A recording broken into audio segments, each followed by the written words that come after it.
2020년 새해 잘 보내고 계십니까? 네. 네, 벌써 한 주가 됐는데요.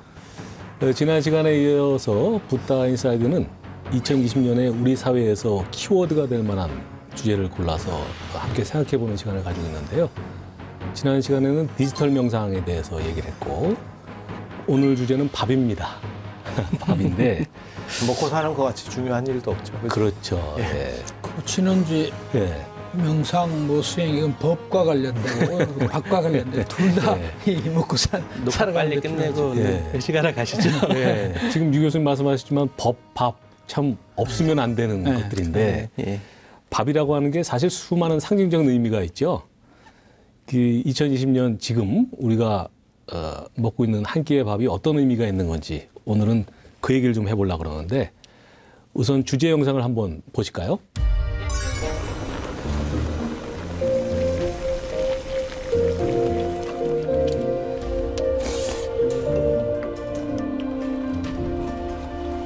마음을 위로하고 삶의 기쁨을 주었던 한 끼의 식사. 한국인은 밥심으로 산다는 말이 옛말이 된 시대. 우리의 삶을 지탱하던 밥이 사라지고 있다. 맛집을 찾아다니고 먹방을 보며 음식을 탐닉하지만 여전히 배고픈 현대인들의 허기. 삼각김밥, 편의점 도시락, 간편식, 배달앱이 대신하는 우리의 식탁. 가족과 밥 한 끼 하고 싶어요.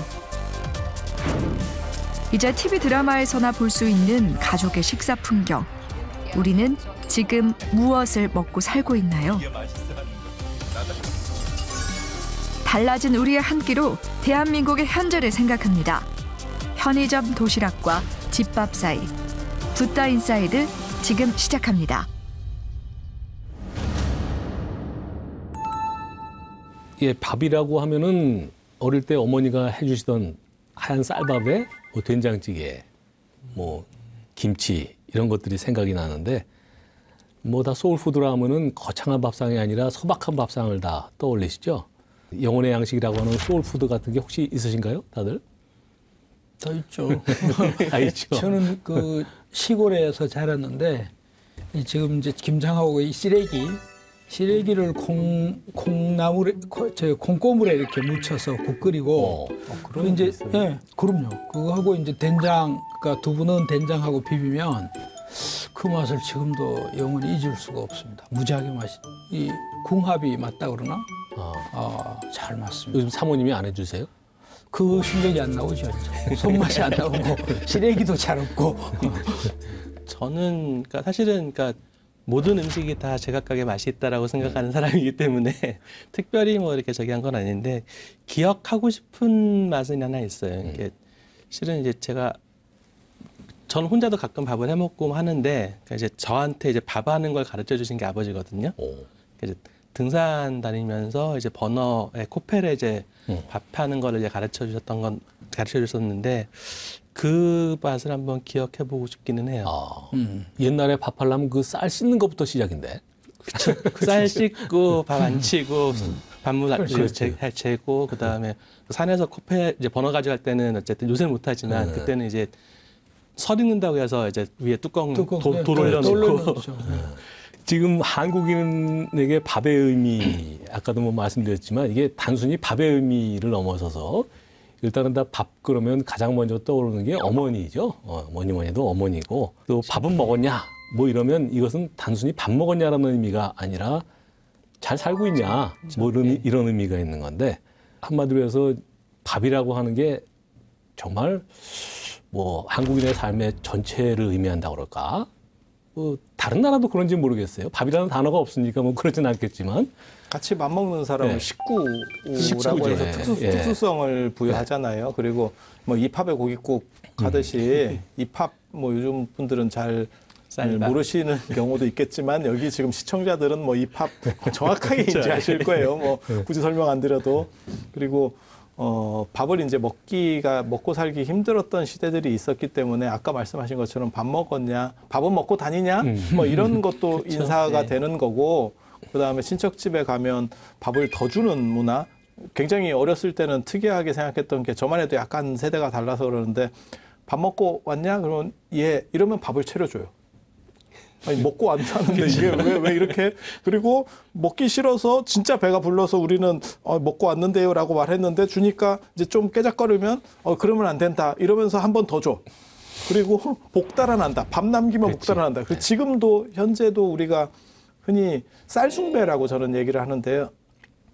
먹고 살기 힘들어서 누군가는 굶으니까 나타나는 현상인데 결국 반찬은 남겨도 밥은 안 남기죠. 그리고 밥을 남길 수밖에 없는 상황에 봉착하면 식당 같은 데 가서 봉착하면 그걸 뚜껑에다 덜어놓고 먹죠. 근데 되게 재밌는 게 남기나 덜어놓나 어차피 다 같이 버려요. 그쵸. 그러니까 식당 주인 입장에서는 어차피 마찬가지인데도 한국 사람은 꾸준히 그렇게 행동들을 하고 있어요. 그래서 쌀에 대한 숭배, 그다음에 밥에 대해서 조금 더 생각하는 부분. 그리고 예전에는 그런 얘기도 있었죠. 뭐 쌀밑자를 이렇게 깨트려가지고 88번 손이 물론 뭐 말도 안 되는 얘기죠. 88번까지 손이 갈 일이 없는데 그만큼 숭배하는 문화가 있어서 밥이 차지하는 부분에 있어서 단순히 먹거리를 넘어서 약간 이렇게 추운 기후대에 속해서 먹고 살기 힘든 그런 데서 신성화되는 부분까지 존재하는.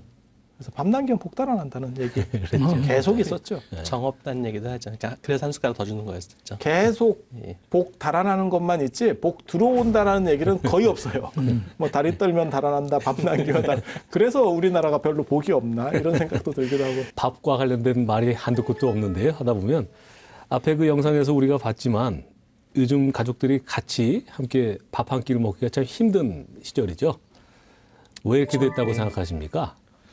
뭐 한마디로 얘기하면 각자 살면 너무 바빠서인 것 같아요. 그러니까 뭐 생활 시간들이 사실은 굉장히 많이 달라졌죠. 그러니까 과거에는 그러니까 가족이 같이 일을 했으니까 농경 사회에서는 같이 일을 하고 일하는 장소도 같았고 그랬죠. 그러니까 같이 먹고 같이 나가서 일을 하고 같이 들어오고 하는 방식인데 지금은 직장이 뭐 가까운 데 있으면 모르겠지만 멀리 한 시간, 2시간 걸리 있으면은 그거 맞춰서 아버지 먼저 나가야 되는 거고 아이는 또 아이들 시간 맞춰서 일어나서 움직이게 되는 거고 그러니까 결국은 이제 각자 자신들의 일상생활의 어떤 생활 시간대들이 이제 좀 다양하게 구성이 되면서 이제 그것들이 겹치는 시간, 공통적으로 이렇게 만들어낼 수 있는 시간이 굉장히 줄어든 거죠. 그것 때문에 밥을 같이 먹기 힘든 상황이 돼버린 것 같아요. 아까 스님께서 뭐 식구 얘기를 하셨는데 국어사전에 보면 식구는 어쨌든 같은 집에서 끼니를 함께하는 사람을 식구라고 그러거든요. 끼니를. 그렇죠. 굉장히 끼니를 함께하는 굉장히 중요한데 그렇게 보면 오늘날은 혈연으로 가족이긴 한데 식구는 아닌 것 같아요. 같이 밥을 안 먹으니까. 그런데 이 같이 밥을 나눈다는 것 이건 종교적으로 굉장히 중요한 거거든요. 아까 정서적 차원만이 아니라 이 서로 절대적인 신뢰, 그렇죠. 공양을 같이 나눈다는 것 그런 것인데 오늘날 어쨌건 아까 스님 말씀대로 뭐 바빠서 등등의 이유 때문에 이 식구가 아닌 것 같은 일인 불행의 시대인 것 같아요. 예. 요즘 2030 세대가 하루 한 끼도 가족과 못 먹는 비율이 상당히 높다면서요? 예, 뭐 한 40% 정도가 하루에 한 끼도 같이 못 먹는다. 열에 넷. 예. 한 끼 정도를 같이 먹는다는 사람이 한 50% 정도 되고요. 그러니까 세 끼 다 먹는 경우 이게 어떻게 보면 이제 가장 이상적인 그런 경우라고 할 텐데 0.8%입니다.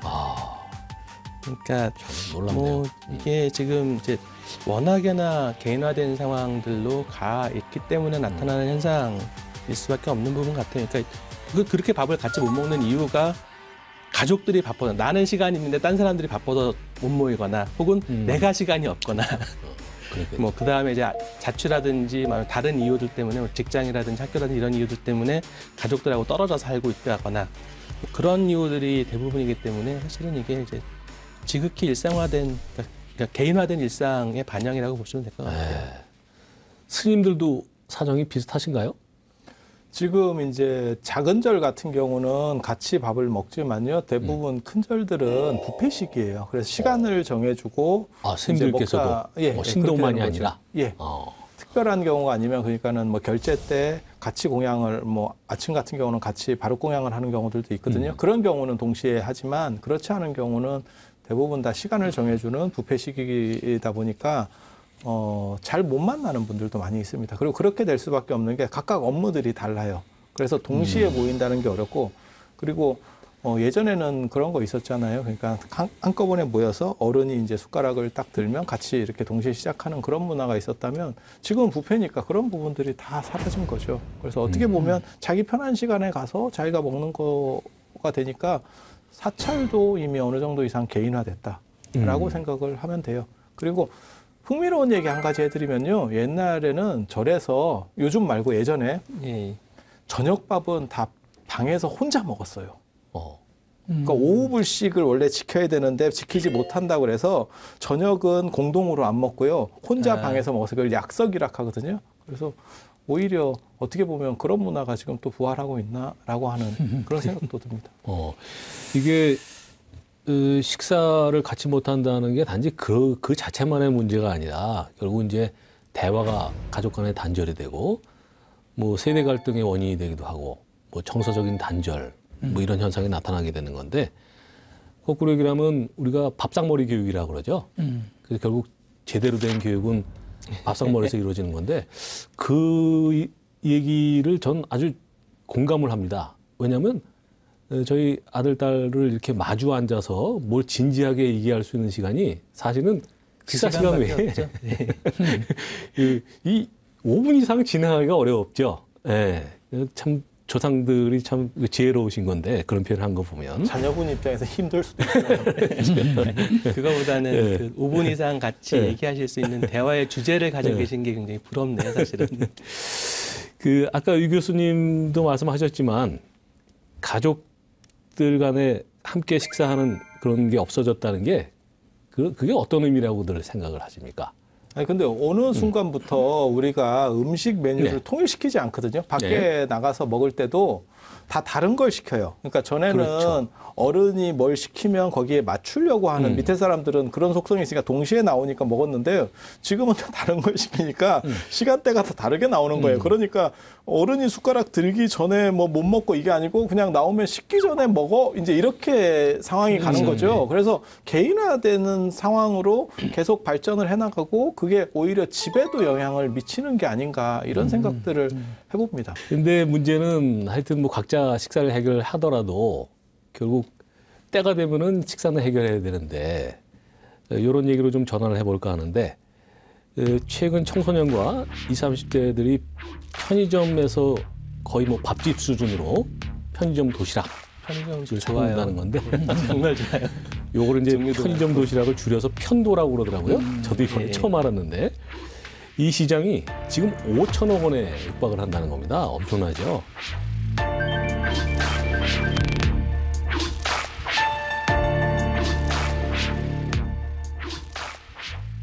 이번에 그래서 저희 패널들이 미션을 받아서 직접 체험을 해봤죠.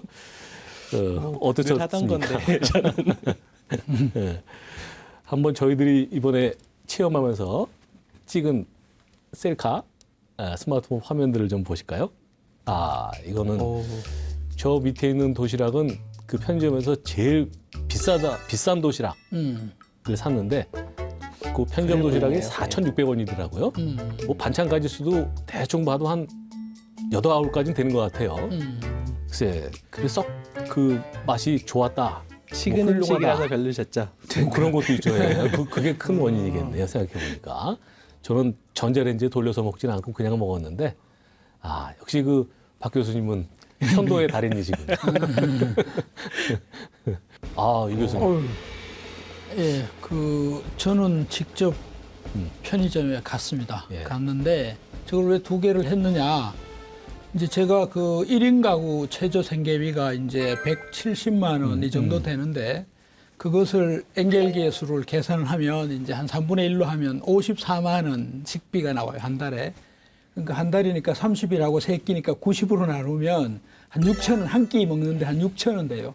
근데 마침 저게 도시락이 4,000원 했고 삼각김밥이 1,200원 해서 5,200원에 그다음에 이제 음료수가 있어야 되겠더라고요. 그냥 못 먹겠더라고요. 그래서 음료수 하나 딱 하니까 음료수도 싼 걸 해야 됩니다. 싼 걸 해서. 삼각김밥하고 이렇게 패키지로 파는 거 있는데. 그걸 몰랐습니다. 따로 샀습니다. 있어요, 맞아요. 네, 그래서 그걸 거기서 직접 다 먹었는데 이제 문제는 이제 그 먹는 중간중간에 손님이 계속 오더라고요. 그리고 거기는 이제 탁자 밑에 이제 분리수거함이 쭉 있어요. 이렇게 도시락 넣고 그쵸. 쭉 해야 되는데 남기면 안 되겠더라고요. 그래서 다 먹고. 근데 먹는 중간에 이제 손님이 계속 들어와서 거길 뭘 버려요. 이렇게. 그럼 버릴 때마다 피해줘야 돼. 이렇게. 그러니까 그 옛말에 이제 밥 먹는데 개도 안 건드리는데 자꾸 건들리는 거예요, 이게. 사람이라서 그래요. 네, 개였으면 안 건드렸을 거예요.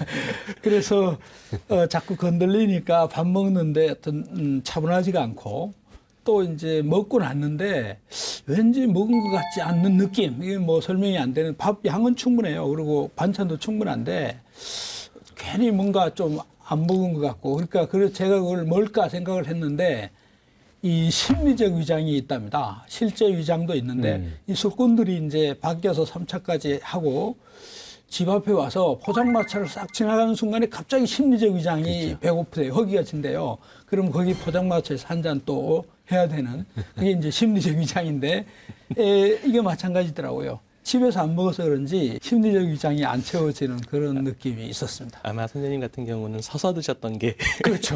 특히 서서 먹었습니다. 우리 박 교수님 나오셨네. 진짜 셀카는 저만 찍었나 본데요. 사실 제가 제일 잘 먹는 그 시간이 좀 넉넉할 때 제일 잘 먹는 그런 구성입니다. 그러니까 김치, 그다음에 라면, 그다음에 김밥 이렇게 하고 디저트로 추우면 커피 아니면은 이제 저 바나나 우유를 잘 먹는데 저렇게 해서 먹지요. 시간이 부족할 때 주로 편의점을 이용을 하는데 대개는 저러저 이렇게 하고서 이제 정 시간이 없을 때는 이제 김밥만 말고 먹거나 아니면 김밥과 우유로 해결을 하거나 그런 경우도 좀 있고요. 자연 선생님 드디어 나오셨습니다. 저 옆에 저 사진까지 넣었네요. 아니, 잘못하면 자연 선생님 흑역사가 그러게요. 되는 것 같은데.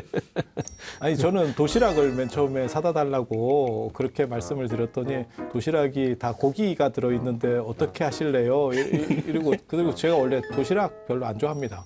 그래서 제가 뭐를 지금 먹고 있는 건 뭐냐면 전주 비빔밥이에요. 그 전주 비빔밥이 제일 삼각김밥 중에는 맛있거든요. 다 편의점 음식을 먹어봤으니까 이 편의점 음식의 장점과 단점을 한번 좀 정리를 해봤으면 좋겠는데 뭐 저부터 말씀드려볼까요? 일단 뭐 당연히 싸고 간편하고 시간 절약할 수 있는 건데 저는 먹어보니까 이게 글쎄 한 끼 때운다는 느낌이었지 식사를 한다라는 느낌은 솔직히 안 들었습니다. 그게 뭐 아직 제가 익숙하지 않아서 그런지 모르겠는데 다른 분들은 어떠셨어요? 저는 뭐 어쨌든 도시락 메뉴가 굉장히 다양해요. 굉장히 다양하고 정말로 이제 그 가격대에 이게 가능할까 싶을 정도로 그렇죠. 구성이 좋은 도시락들이 되게 많아서 그러니까 이제 흔히 얘기하는 그 자기 입맛에 따라서 먹을 수 있는 그런 부분들은 굉장히 큰 장점이죠. 한 곳에서 그렇게 다양한 종류의 음식을 먹는다라는 건 쉽지 않죠. 선택의 폭이 넓다. 예. 그 말씀이시네. 네. 저는 이 뭐 맛은 이렇게 어떤 아까 이제 집밥을 하도 먹어서 그런지 잘 어울리지가 않더라고요. 본인이 조리까지 하시는 분이시니까. 그러니까요. 원재료도 이렇게 싱싱한 것 같지가 않고. 근데 이게 굉장히 재밌는 게 저는 이 집밥이 무너지는 게 간장부터 무너졌다고 생각을 하는 거거든요. 그러니까 간장이 계량화되고 그 다음에 전에 그런 일이 실제로 있었어요. 그러니까 절이니까 전부 다 무슨 그런 장을 쓸 거다. 그렇지 않거든요, 사실. 그래서 비벼 먹는 거는 일반 당근 고추장을 안 써요. 그래서 어떤 객스님이 와가지고 어우 이 절은 굉장히 고추장이 맛있네요. 그래서 제가 뭐라 그러냐면 해찬들 이렇게 얘기해줬거든요. 그 브랜드 너무 대놓고 하시는 거 아니에요, 스님? 장이 무너지고 그 다음에 김치가 무너지고 지금 깻잎도 대부분 많이 들어오거든요. 그래서 이런 식으로 점점점 들어오면서 그러니까 집안의 식탁이 좀씩 점령되기 시작한 거죠. 그게 어제 오늘 일이 아니고 거기에 계량화된 거예요. 입맛이 맞아지게 된 거고 그렇다 보니까 밖에 나가서 먹는 거에 대해서 큰 부담도 없고 그리고 자극적인 쪽으로 한번 가면 저도 그렇지만 다시 되돌리기 어렵죠. 지금 저 말씀을 쭉 들어보니까 딱 이제 둘로 갈리는 것 같네요. 우리 박 교수님하고 스님께서는 그 편의점 음식이 그렇죠. 좀 좋다는 입장이신 것 같고 저희처럼 이제 집밥을 좋아하는 사람들은 이게 집밥보다 훨씬 못하다. 네. 뭐 이렇게 딱 양분되는 것 같은데 이게 하여튼 저희 입장에서 이 교수님이나 제 입장에서 이런 정도의 음식이 청년들의 주식이라는 게 참 쓸쓸한 현실인 것 같은데 이게 청년 빈곤 문제하고도 관련이 있겠죠? 예, 빈곤 문제 이전에 이제 제가 그 어쨌든 사회학자로서 예. 또 말씀을 드리면 이 조지 리처라는 사람이 맥도날드화, 뭐 맥도날다이제이션 이렇게 얘기하는데 그러니까 이게 맥도날드라는 게 이제 햄버거의 유래가 이제 그 도시 노동자들이 조용히 앉아서 밥 먹을 시간이 없으니까 빵에 그냥 굽다만 고기 넣어서 한 손에 들고 한 손에 우유 들고 이렇게 먹는. 그 말하자면 우리나라의 편의점 도시락이 거기는 맥도날드. 그렇죠, 햄버거. 그렇죠. 그렇죠. 그거랑 똑같은 건데 이 맥도날드의 이제 그 세 가지 규칙이 그 30분 들어오자마자 30초 내에 주문을 하게 하라. 그다음에 5분 내에 음식이 나오게 하라. 그다음에 토탈 15분 내에 나가게 하라 합니다. 그러니까 이 맥도날드 이렇게 그 가게에 가면 의자가 굉장히 불편하게 생겼습니다. 그렇죠. 딱딱하고 앉기도 굉장히 앉아있으면 히프가 아파요. 그 왜 그렇게 하느냐? 볼일 끝났으면 빨리 꺼져 이런 뜻이 이런 사인이라는 거죠. 그러니까 이게 뭐냐면 이제 현대 도시인 현대의 삶에 빨리 편의하고 빨리 이렇게 처리할 수 있고 이런 거거든요. 그러니까 지금 청춘 아이들이 물론 이제 그 빈곤의 문제도 있고 또 학원이나 뭐 이럴 때 틈새에 먹어야 되거든요.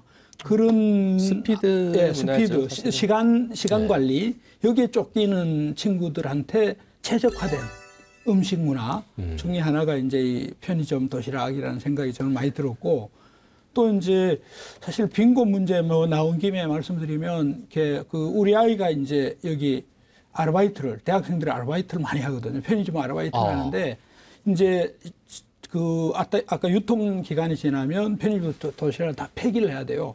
근데 그거를 먹으려는 애들이 있다는 거죠. 우리 아이도 실제로 폐기하는 걸 먹고 무료로. 그렇죠. 우리 다 폐기하니까. 근데 또 돈이 없는 아이들은 이제 이 바나나 같은 거 이제 유통기한이 지나면 그걸 사서 일주일씩 놓고 먹는다. 그런 이제 경우도 이제 들었습니다. 그러니까 어떤 빈곤 문제도 원인이 되고 그래서 이제 싸니까 먹는 측면도 있고 아까처럼 이제 시간에 쫓기니까 편의성 때문에 선택하기도 하고 그렇게 되는 그러니까 저는 이 시대의 구조적인 이제 문제하고 그러니까 아까 불평등 이런 것들이 이제 작용을 함께해서 나타난 현상 중에 하나다. 직장인들 그 점심 시간이 그렇게 고달프다면서요? 네. 그러니까 뭐 점심을 안 먹는 직장인들이 상당히 많고요. 그러니까 이제 먹더라도 스피디하게 정말 빨리 먹고 그러니까 편의점 도시락이 나오겠죠. 그야말로 정말 때우고 그 시간에 다른 거를 하려고 하는 사람들이 상당히 많이 늘어났으니까 이제 이게 직장 생활이라고 하는 것들이 결국은 이제 경쟁의 연속이고 그 안에서 자신의 경쟁력을 확보하기 위해서 끊임없이 뭔가 공부를 해야 되는 그래서 뭐 셀러던트라고 하는 그러니까 셀러리맨과 스튜던트라고 하는 말이 합쳐진 그런 셀러던트라고 하는 그런 말들도 생겨났는데 실제로 뭐 그 시간에 헬스장을 간다거나 아니면은 무슨 학원에서 뭐 공부를 한다거나 이런 사람들, 자기 개발하는 사람들 상당히 많고요. 그 다음에 저는 이쪽에 해당이 되는데 쉬는 사람들, 낮잠을 자거나 아니면은 무슨 뭐 사우나나 뭐 이런 데 가서 좀 쉬고 오는 사람들 그런 사람들도 상당히 많이 늘어나고 있죠. 교수님들은 이제 자유로우니까 괜찮은데 직장인들의 점심시간이 대부분 1시간이잖아요. 그렇죠. 그러니까 15분에서 20분 정도 사이에 밥을 먹고 나머지 한 40분 정도를 그런 식으로 쓴다라는 거죠.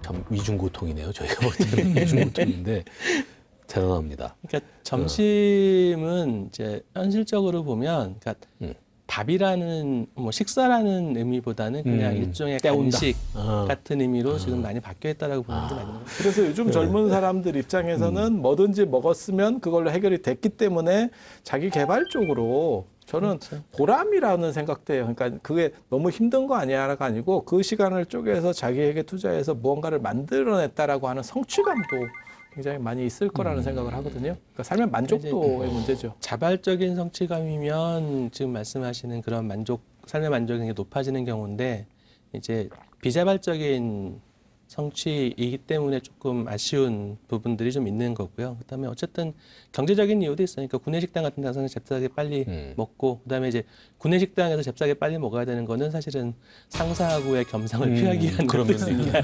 네.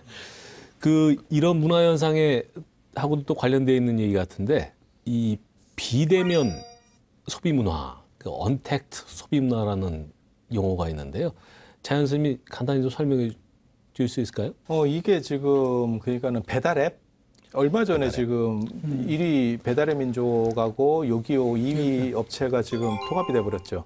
그게 독일 회사인데 지분을 인수해가지고 예, 그래서 저는 맨 처음에 사실 이게 얼마나 성공할 건가를 생각했는데 사실 너무 시장이 빨리 성장을 하는 거예요. 그러니까 그 주문하는 시간도 그 사람과 마주하고 싶지 않은 거죠. 그리고 통화하고 싶지도 않은 거고 그리고 지금 아시다시피 뭐 키오스크 이래서 뭐 카페라든지 안 그러면 뭐 패스트푸드점 가면 전부 다 그렇죠. 그냥 그래서 연세 많으신 분 들어가면 어떻게 주문해야 되나 막 이렇게 두리번거리는데 그런데 한번 익숙해지면 사실 사람과 신경을 안 써도 돼야 되고 말을 안 섞어도 돼야 되니까 그래서 우리라고 하는 개념이 신속하게 무너지고 있는 거 아닌가라는 그래서 뭔가 정적인 부분에서 자기가 전체가 다 수단화되는 부분이죠. 그래서 이런 부분들이 단순히 그런 것만 나오는 게 아니고 기차표를 끊는다거나 안 그러면 영화나 버스표 끊을 때도 지금은 전부 그냥 혼자 다 이렇게 그렇죠. 눌러서 하는 거고 어른들만 그냥 창구에 가서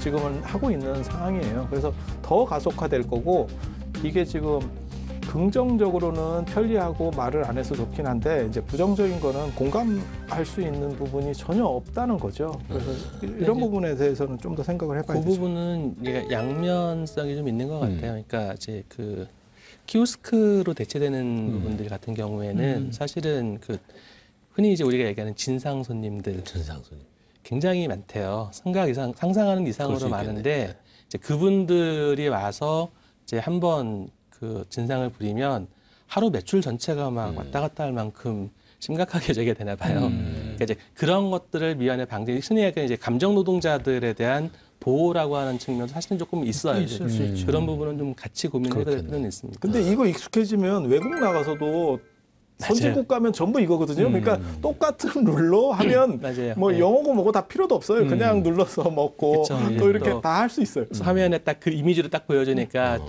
정말 이제 즉각적이고 그런 면이 있어요. 예.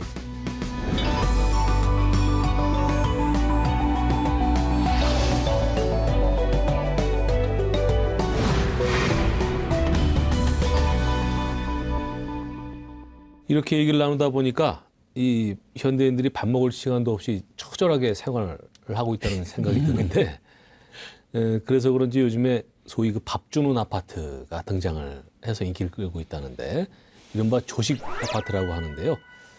분양가도 비싸지만 식사를 제공하는 프리미엄 서비스 때문에 많은 사람들이 관심을 보이고 있답니다.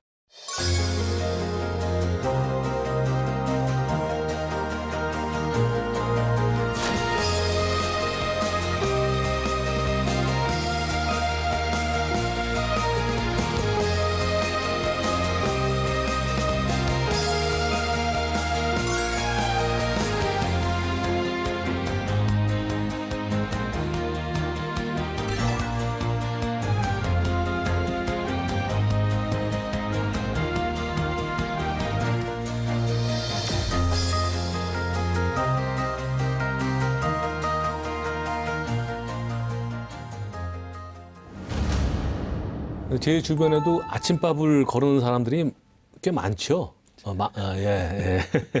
많습니다. 저도 초등학교 들어가면서부터 예, 예. 아침을 안 먹었어요. 예. 지금 예. 저는 학교 공양권도 학교에 저는 꼭 찾아갑니다. 스님이 안 나오시더라고. 이게 뭐 아침밥을 먹냐 안 먹냐라고 하는 건 이제 개인 선택의 문제고 취향의 문제이긴 하겠는데 하여튼 조식 아파트가 등장한 정도니까 아침밥이 이제 시대의 화두가 된 것은 분명하다고 생각이 됩니다. 저도 법조계에 있지만은 요즘 아침밥을 요구를 하면 이혼 사유에 해당한다 뭐 이런 말이 있는데 왜 이런 현상이 나타났다고 생각하십니까?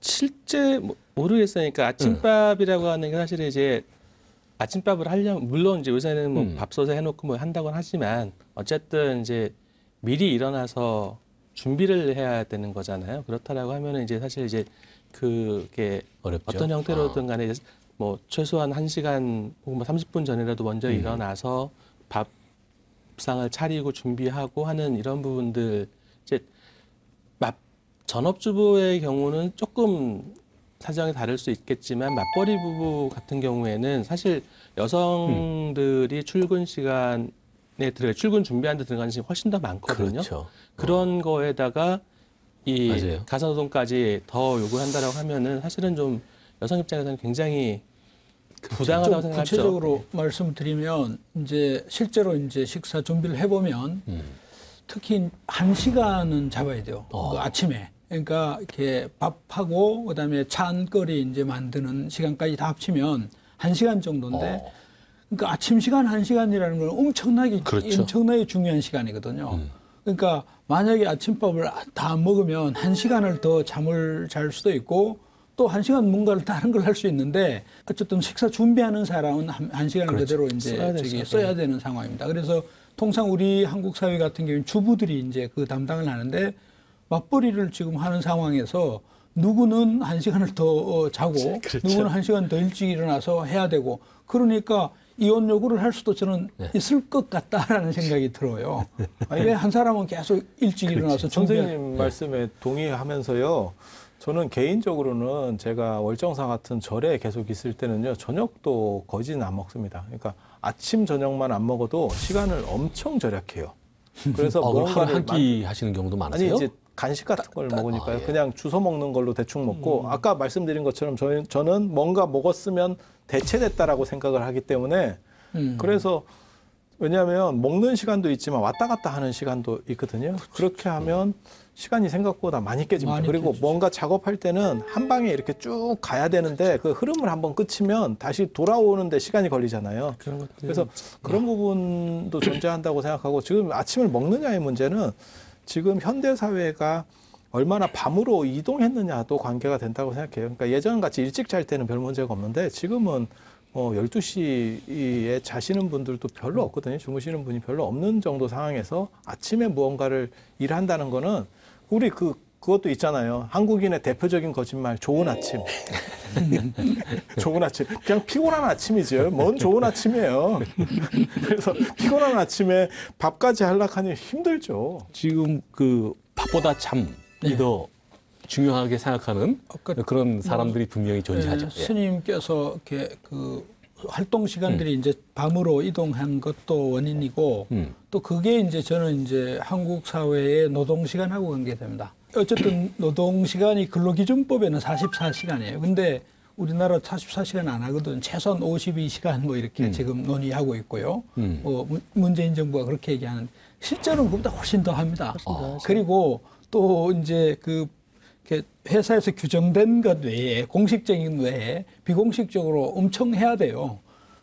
그러다 보니까 그리고 이제 또 사회생활을 해야 되고요. 그러다 보니까 이제 그 잠잘 수 있는 시간 원래 이제 인간은 8시간 그 황금룰이라는 게 8시간 일하고 8시간 잠자고 8시간 사회생활을 하는 것인데 8시간 잠 확보가 안 되는 거예요. 여기 뭐 통계도 보면 지금 OECD 중에 통계 중에 한국인들이 평균 수면 시간이 7.41분이다.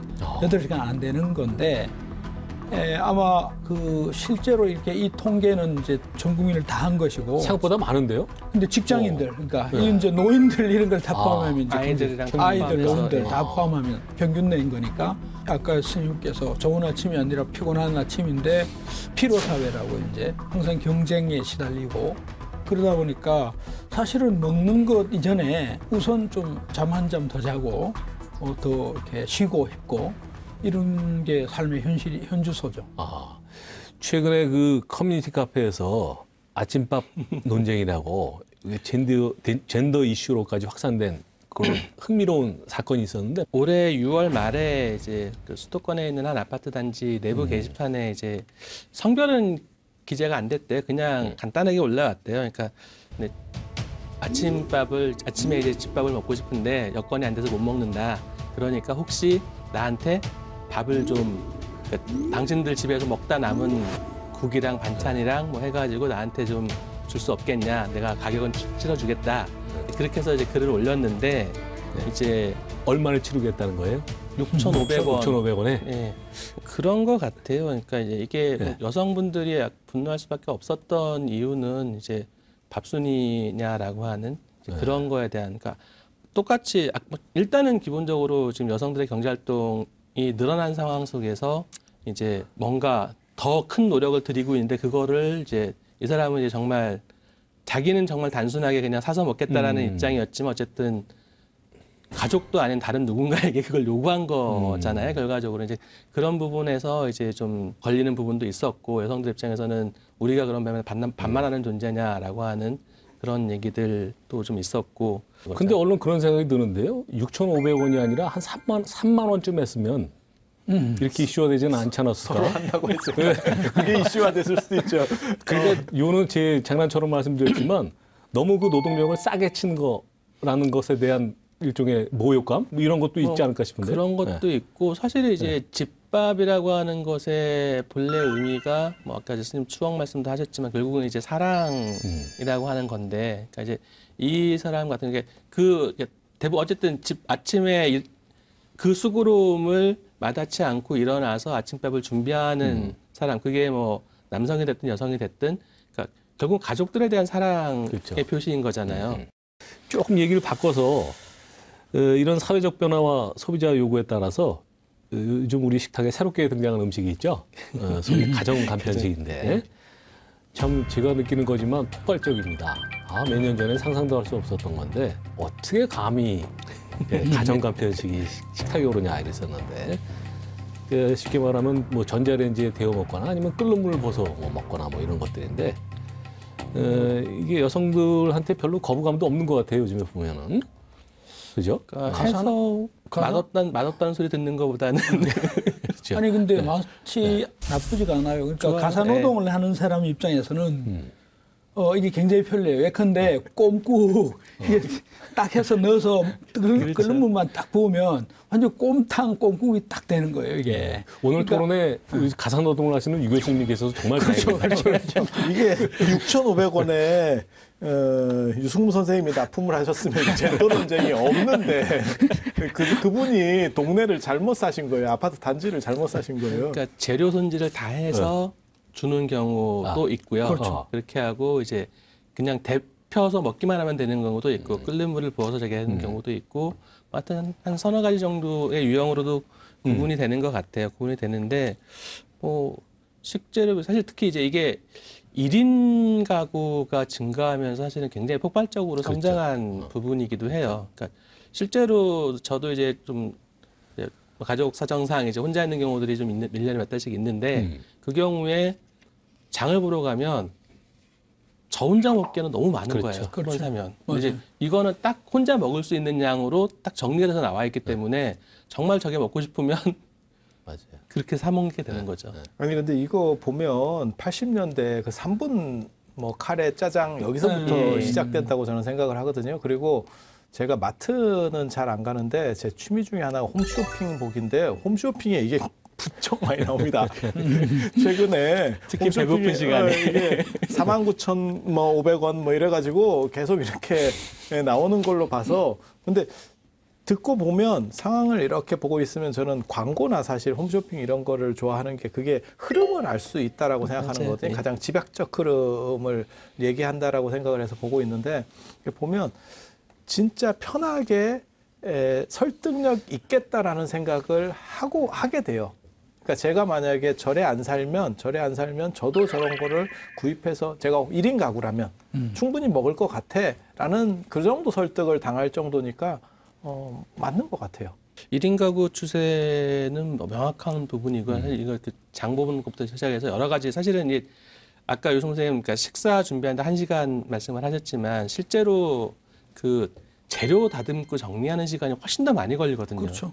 그러니까 이제 그런 부분에 대한 수고로움을 덜어준다라고 하는 맞아요. 그거 하나만 하더라도 가정 간편식이라고 하는 것의 수요는 폭발적일 수밖에 없는. 예, 이 대목에서 우리가 집밥이라는 게 뭐냐라는 걸 한번 좀 정의했으면 좋겠는데, 예, 지금 통계를 보니까 우리 가정 내 식탁에 오르는 그 밥, 음식 중에서 집에서 만든 거, 그러니까 전통적 의미에서의 집밥이라고 할 수 있겠죠. 그게 55%밖에 안 된다는 겁니다. 나머지 45%는 밖에서 배달해 온 거, 간편식 이런 건데, 그게 집밥 식탁에 오르는 거죠.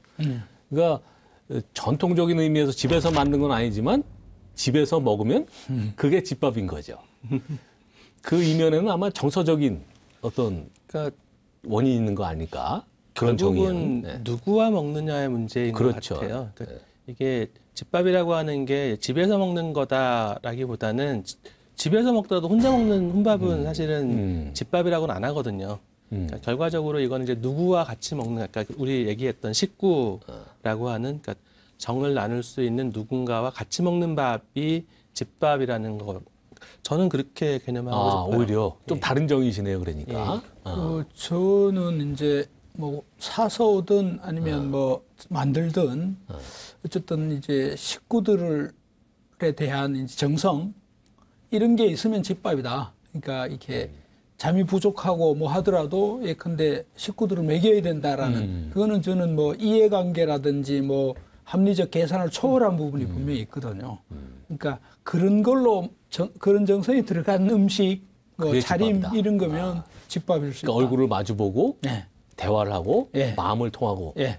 그런 게 부과가 돼야 정서적 집밥이다. 이제 정서적 유대가 오고 가고 정서적 저는 유대. 이제 그러니까 밥이라는 게 이렇게 밥을 나눈다는 원래의 의미가 뭐 아침 식사하셨습니까라는 인사 자체가 그걸 나누는 거거든요. 그러니까 그게 공감대의 가장 기초다. 이 생존의 가장 기초를 공유한다는 이런 개념이 있고 그게 이제 끊어지면 이제 공동체 이런 게 이제 해체되는 원초적인 붕괴가 일어나지 않을까 이렇게 생각하는 거죠. 그러니까 그렇게 정의를 하게 되면 결국 혼밥의 반대말이 집밥인 거네.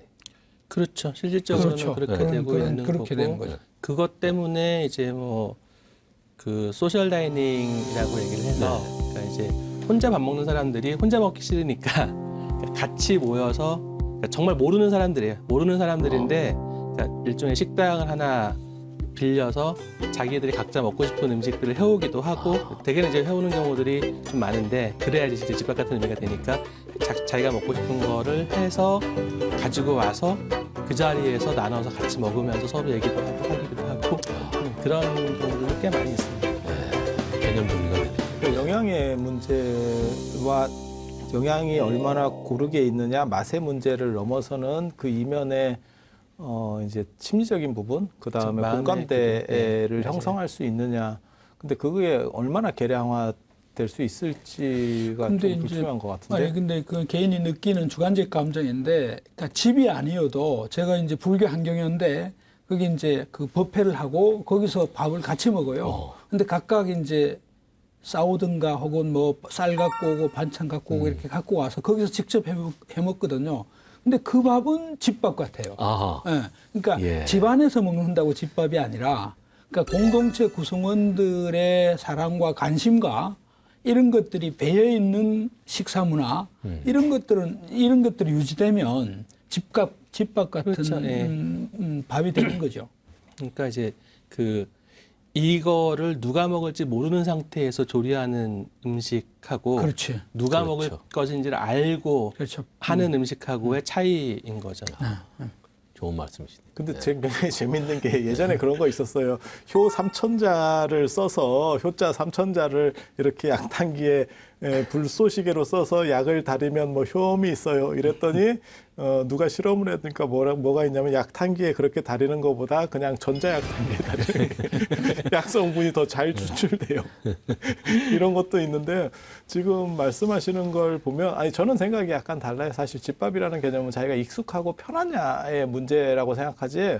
그러니까 그러니까는 어떤 사람과 먹어서 가족하고 먹어서 꼭 편한 사람도 있지만 가족하고 먹어도 불편한 사람도 있어요. 그러니까 이제 그 소셜 다이닝이 그 부분이에요. 그러니까 가족이 아니지만 편안하게 같이 먹을 수 있는 사람들. 이 개념이죠. 근데 이제 이게 모르는 사람이니까 편할 수 있는 부분, 익명성이 가지고 있는 편안함이 있어서 그냥 음식 앞에 놓고 서로 그냥 가볍게. 그러니까 사실 그게 이제 가족은 또 일종의 무한 책임이 따라 붙잖아요. 근데 소셜 다이닝 하는 사람들은 만나서 밥 먹는 그 시간에 같이 편안하고 즐거우면 되고 그 다음에 또 책임질 필요가 없는 거예요. 그러니까 스님 계속 말씀하시는 그 가벼워진 관계라고 하는 것들이 반영되어 있는 거기도 해요. 이제 조금 관점을 불교적인 관점에서 한번 볼까 하는데요. 불교에서는 음식을 만드는 과정부터 먹는 행위까지 모두 수행으로 보지 않습니까? 그래서 또 불자들이 공양을 할 때 오관계를 외우죠. 사전에. 그러면서 음식에 깃든 모든 이의 은혜를 생각을 하고 식사를 하게 되는데 지금 현대 사람들의 이런 먹거리 문제에도 불교의 이런 음식 철학을 좀 대입해 보면 어떨까 싶은데요. 어떻게 생각하시나요? 그러니까 아까 오관계 중에 은혜도 있지만 네. 이제 저는 이제 우리 삼일발리 모조리 그러니까 그 경전에 나오는 내용을 보면 결국 이제 수행을 하는데 필요한 네. 그러니까 그것 때문에 하는 것이거든요. 그러니까 여기도 오관계도 그 약으로 알고 건강을 그렇죠. 지키는 그게 이게 약이라는 게 결국 수행을 유지시켜주는 그런 장치로서의 음식이라는 거죠. 그러니까 그 옷도 마찬가지. 추위라는 걸 그 방지하는 것 자체가 수행을 위한 수단으로서 이렇게 해석을 하는 것이고요. 그래서 그렇기 때문에 이게 뭐 탐욕이라든가 이런 것하고는 전혀 관계없는 그런 음식으로 이제 그 음식 철학이 만들어져 있다 이렇게. 그 교수님 말씀을 이제 해석을 하자 그러면 무엇을 먹느냐가 중요한 게 아니라 어떻게 먹느냐가 중요하다는 그런 말씀입니다. 네. 그 제가 주로 하고 있는 그 마인드풀리스 명상에서도 먹기 명상을 굉장히 중요하게 생각을 하는데 틴나탄 스님의 책을 보면 이런 얘기가 나옵니다. 최고의 보살행은 식사할 때 먹는 얘기를 하는 것이다. 그 무슨 얘기냐면 우리 이렇게 오랜만에 식구들 둘러앉으면 밥을 먹으면서 딴 얘기하죠. 너 뭐 어땠냐, 뭐 비난을 어땠냐. 하거나, 뭐 남을 욕을 하거나, 그죠? 먹는 얘기를 안 하죠. 그때 틴나탄 스님 말씀은 자꾸 이쪽으로 주의를 들어와서 먹는데 이 주의를 기울여서 이걸 음미할 수 있도록 지금 현재 이게 최고의 보살 행위라는 거거든요. 수행을 말씀하시는 거죠, 말하자면. 지금 아까 유 교수님 말씀하셨지만 지금 먹는 거를 알아차리지 않고 먹으면 이게 탐욕에 의해서 먹게 되고 탐욕을 키우는 과정이 되고 이건 수행하고 반대로 가는 거고 그 자기의 어떤 몸의 느낌, 내가 과식을 하고 있는지를 모르기 때문에 이 비만으로 가게 되고 뭐 이런 문제가 생기는 것 같고요. 요즘에 또 이제 우리가 얘기 안 할 수 없는 게 먹방이죠, 먹방. 아, 참 대단합니다. 그 외국에서는 소위 이제 음식 포르노, 푸드 포르노라고 그러는데 자꾸 그런 걸 보여줌으로 해서 탐욕을 키우고 음식에 대한 이게 이제 불교의 입장하고는 이제 반대로 가는 건데요. 먹방은 대단하죠. 그 찌양 뭐 이런 분들 보면 개인적으로는 유튜브를 하는 사람 입장에서 부럽습니다. 우리는 계속 콘텐츠를 만들어내야 되는데 걔네는 그냥 오늘은 짜장면을 한 20인분 먹어보겠습니다. 이러고 짜장면 먹으면 되고 다음 날은 탕수육을 먹어보겠습니다. 오늘은 오뎅을 한 40개 먹어보겠습니다. 이게 뭐하고 똑같다고 생각을 했냐면 가수하고 개그맨하고 같은 것 같다 이런 생각을 하거든요. 그러니까 개그맨은 계속 새로운 걸 만들어내야 되고 똑같은 걸 할 수가 없잖아요. 가수는 김정구 동안강 하듯이 그냥 하나만 가지고 계속 하면 되니까. 그래서 야 이거 그런데도 불구하고 우리 같은 사람들이 먹방한테 안 되는구나. 먹는 것조차도 이길 수 없다면 무엇을 이길 수 있을까? 그런 생각들도 해봤었어요. 네. 두 분은 어떻게 생각하세요? 먹방요. 네. 그러니까 저는 솔직하게 말씀을 드리면 먹방은 어리석은 짓이다라고 생각을 해요. 그렇죠? 그러니까 딴 게 아니라 해봤었어요. 먹방을 했다는 게 아니라 중학교 들어갔을 때 초등학교 6학년 동창들끼리 반찬을 한번 했었는데 그때 빵을 샀었는데 남았거든요. 그래가지고 많이 먹게 내기를 했었어요. 친구들 몇 명이서 남은 건 치워야 되니까 그렇게 하고 나서 취하고 난 다음에 아 먹는 거 가지고는 이런 거 하는 거 아니구나. 그 가르침 때문에 저는 저희도 그 뭐 수련회 같은 거 가면 항상 이제 이 불자들이 남은 음식을 다 처치를 하는데 그 굉장히 고역입니다, 사실은. 그렇죠. 그러니까 이제 그래서 이게 먹방 이게 막 엄청나게 먹는 거 저도 봤는데 거의 인간으로 저 가능한가 이런 생각. 아니, 예전 같으면 딱 그 얘기 듣기 좋죠. 뭐 걸신들 그렇지. 맞아. 이런 식으로 되는 건데 요즘은 시대가 바뀌어서 그런데 절에서는 바루를 응량기라고 하거든요. 그래서 양에 맞춰서 그러니까 내가 먹을 만큼만 응량기. 먹고 그리고 예. 저는 그 얘기를 제가 계속 하거든요. 그러니까는 바루공양이라고 해서 꼭 음식을 다 먹는 게 아니고 초기 불교에서는 분명히 버렸어요. 음식을 먹고 남으면 버렸어요.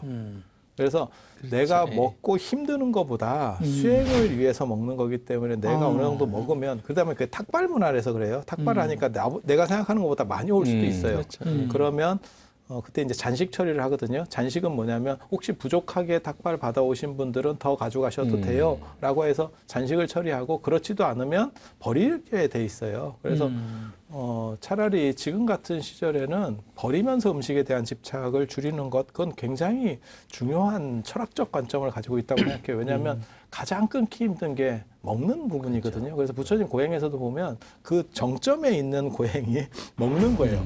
그러니까 음식을 조절하는 것. 그래서 그렇게 생각하면 먹음에 대해서 초월할 수 있는 사람은 자신의 정신적 자세를 항상하게 유지할 수 있다라는 생각을 해요. 그래서 먹음을 통제할 수 있는 사람. 그래서 그런 부분들을 좀 환기할 필요가 있지 않나 그런 생각을 합니다. 이게 양의 문제이기도 하지만 요즘에 맛집 탐방, 뭐 미슐랭 가이드 그래가지고 양은 적게 하지만 또 질적으로 그 탐욕심을 키우는 그런 경향들이 있죠. 그건 또 다른 이제 탐욕을 키우는 현상들인데 이것도 마찬가지로 우리 불교에서 스님 말씀하셨듯이 그런 추구하는 바하고는 이제 반대로 가는 거고 뭐 그런 생각이 듭니다. 네. 오늘 실제로도 절에서도 그런 비슷한 게 있죠. 보통 일반 절에 가면 이제 밥을 주잖아요. 네. 그런데 그거는 탐욕을 줄이라고 밥을 주죠. 진짜 맛없게 주지. 무성의하고 맛없게. 절밥 맛있는데요, 스님 왜?